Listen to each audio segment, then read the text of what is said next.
اعوذ باللہ من الشیطان الرجیم بسم اللہ الرحمن الرحیم۔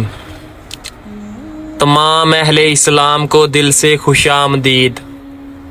امام ابو حنیفہ اور شرابی آدمی مشہور ہے کہ ابو حنیفہ رضی اللہ تعالی عنہ ہر رات تہجد کیا کرتے تھے۔ وہ اپنی رات قرآن کی تلاوت میں گزارتے۔ اس کا ایک پڑوسی تھا جو شرابی تھا اور وہ بہت پیتا تھا اور محبت کے اشعار گاتا تھا۔ یہ بات امام کو پریشان کرتی تھی، لیکن ایک دن امام نے اس شخص کی رونقیں نہ سنی تو جا کر اس کے بارے میں پوچھا تو انہوں نے کہا او فلاں وہ اسے جیل لے گئے ہیں۔ چنانچہ نہایت محترم امام جیل چلے گئے، اور اس وقت سب سے زیادہ قابل احترام امام اور قاضی تھے۔ جب حاکم کو معلوم ہوا کہ امام جیل میں گئے ہیں تو اس نے وجہ پوچھی تو بتایا گیا کہ امام کو اپنے پڑوسی کی فکر ہے، جیسے گرفتار کیا گیا ہے۔ چنانچہ حاکم نے کہا کہ اس آدمی کو چھوڑ دو، اور وہ رہا ہو گیا۔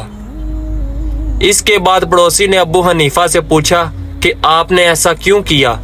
تو انہوں نے جواب دیا کہ اس لیے کہ پڑوسی ہونے کے ناطے آپ کا مجھ پر حق ہے اور میں اس سے غافل نہیں ہو سکتا۔ یہی وجہ تھی کہ پڑوسی نے اللہ سبحانہ تعالیٰ سے توبہ کی، یعنی اسلام قبول کیا۔ پڑوسی کے رویے سے پریشان ہونے کے باوجود امام حنیفہ نے اس کی خیریت کے لیے ہمدردی اور فکر مندی کا مظاہرہ کیا۔ اس نے اپنے پڑوسی کی جدوجہد کو پہچان لیا اور اس کی مدد کرنے کے لیے اپنے راستے سے ہٹ گیا، حالانکہ اس پر ایسا کرنے کی کوئی ذمہ داری نہیں تھی۔ انسانی وقار کا احترام، پڑوسی کی رہائی کی وکالت کرتے ہوئے امام حنیفہ نے ہر فرد کی مورثی قدر پر اپنے عقیدے کی تصدیق کی، خواہ اس کی غلطیوں سے قطع نظر وہ اپنے پڑوسیوں کے ساتھ عزت اور احترام کے ساتھ پیش آیا، یہاں تک کہ جب وہ اپنے نچلے مقام پر تھا۔ احسان کی تبدیلی کی طاقت، امام حنیفہ کی مہربانی کو دیکھنے کے بعد پڑوسی کی توبہ حقیقی دیکھ بھال اور سمجھ بوجھ کی تبدیلی کی طاقت کو واضح کرتی ہے۔ یہ ظاہر کرتا ہے کہ بظاہر کھوئے ہوئے اسباب کو اپنی ہمدردی اور ہمدردی کے ذریعے پہنچایا جا سکتا ہے۔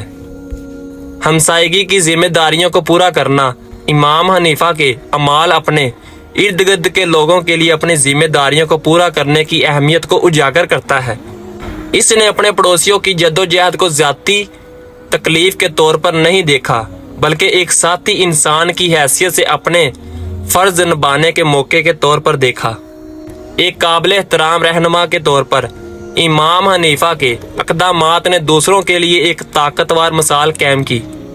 انہوں نے یہ ظاہر کیا کہ قیادت صرف اختیار کے بارے میں نہیں ہے، بلکہ ہمدردی، خدمت اور اخلاقی اصولوں کو برقرار رکھنے کے بارے میں بھی ہے۔ کہانی سے آگے یہ کہانی ہمیں متاثر کر سکتی ہے۔ ان لوگوں کے ساتھ ہمدردی اور سمجھ بوجھ کی مشق کریں جو شاید جدوجہد کر رہے ہوں۔ دوسروں کے ساتھ احترام اور وقار کے ساتھ پیش آئیں، چاہے ان کے حالات کچھ بھی ہوں۔ اپنی برادریوں کے تئیں اپنی ذمہ داریوں کو پہچانیں اور ان کو پورا کریں۔ اس مثبت اثرات کو ذہن میں رکھیں جو ہمارے اعمال دوسروں پر پڑ سکتے ہیں۔ مثال کے طور پر رہنمائی کریں۔ ہمیشہ روزمرہ کی زندگی میں ہمدردی اور اخلاقی طرز و عمل کا مظاہرہ کریں۔ امام حنیفہ اور ان کی پڑوسی کی کہانی پر غور کرنے سے ہم رحم، ہمدردی اور دوسروں کی خدمت کی زندگی گزارنے کی اہمیت کے بارے میں قیمتی بصیرت حاصل کر سکتے ہیں۔ یہ ہمیں یاد دلاتا ہے کہ مہربانی کی چھوٹی چھوٹی حرکتیں بھی ہمارے آس پاس کی دنیا پر گہرا اثر ڈال سکتی ہیں۔ مجھے امید ہے کہ یہ جواب کہانی اور اس کی اہمیت کے بارے میں گہرا سمجھ فراہم کرے گی۔